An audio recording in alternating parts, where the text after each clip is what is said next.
I think one way that you can make the 4-3, the 4 down front, less static is to not keep your guys in the gap that they are lined up in. All right. And that sounds so simple and so dumb, but it has helped us so much over the years. And so we've got 3 ways that we will do that. All right. And I've got all 3 of them kind of drawn up here. The first way we'll do that is we'll give a fish call. And I try to make all 3 of these calls in the underwater world, I guess. And if we ever want our weak side 5 technique to cancel out B gap, we're going to make a fish call. Fish is always weak side. All right. If I want my strong side 3 technique and my strong side in to jump into A gap and B gap, I'm going to make a shark call. A shark is bigger than fish, so that's the strong side, right? Fish weak side, shark strong side. If I want all of those guys, all right, moving, okay? If I want the weak side in getting in B gap, and I want the 3 technique getting in A, and then the strong side 5 technique getting in B, I'm going to make a well call. A well is bigger than all of them, all right? So when they hear that, they know that all of them are moving. The nose guard does not move on any of these, all right? We typically don't move him a ton. We have a couple of calls we do, right? But these are our main line games that we use to move these guys to make our 4 down front a little bit less static, all right? Now, there's 3 ways you can call that, right? You can call it directionally like I just did. If I know I want to call to the weak side, I can call fish. If I know I want to call to the strong side, I can call shark. If I know I want to pinch, I can call well. All right. You can give them field boundary calls to where I may want a call coming from the boundary, whether it's the strong side or the weak side. I know I want a call coming from the boundary.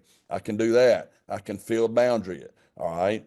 One of my favorite ways to do it, all right, so that I don't get caught in a bad call, is to call one of these games either to the back or away from the back. And one of the ways we do that, we don't do this one a ton, all right?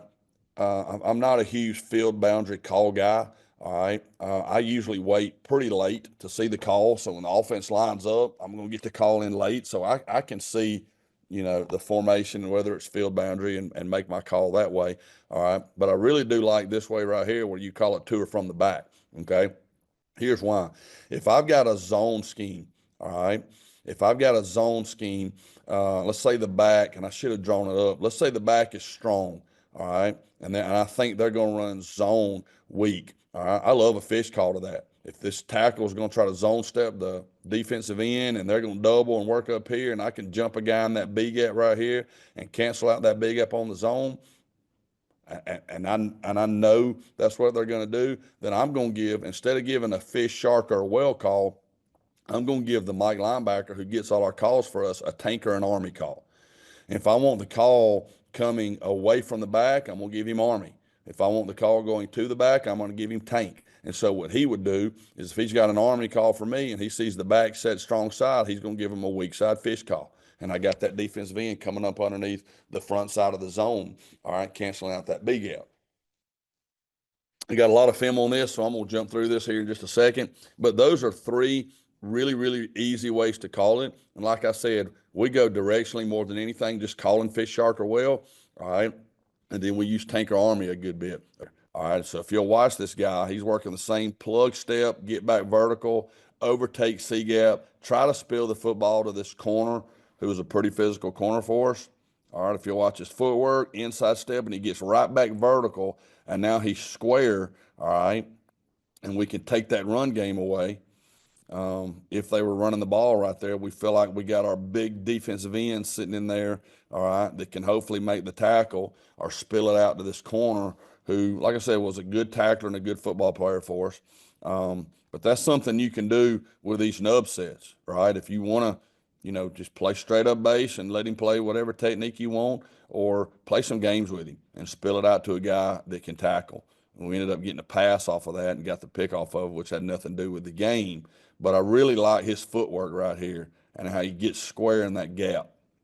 All right. And if you just look at the end zone copy of this, all right, you'll see that there's not going to be really any vertical creases right there. You may look at that and go, oh, shoot, that is a huge inside crease. Well, our might's going to flow over there, and this backer is big in that gap. All right.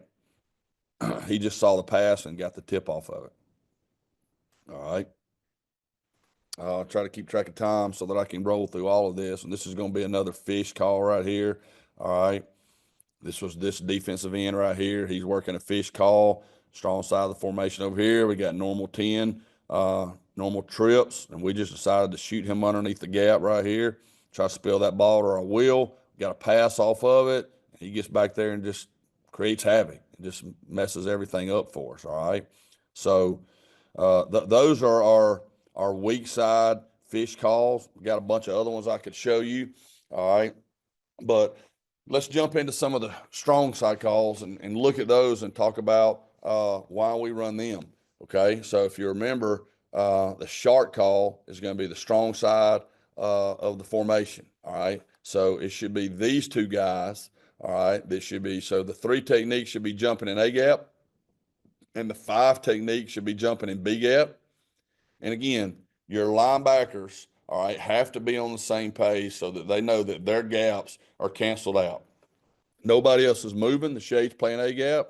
All right, this guy's playing B gap, so the wheels, this guy's playing C gap, so the wheel is still, he's a B gap player. All right, now the Mike has just got to know I don't have a gap, right?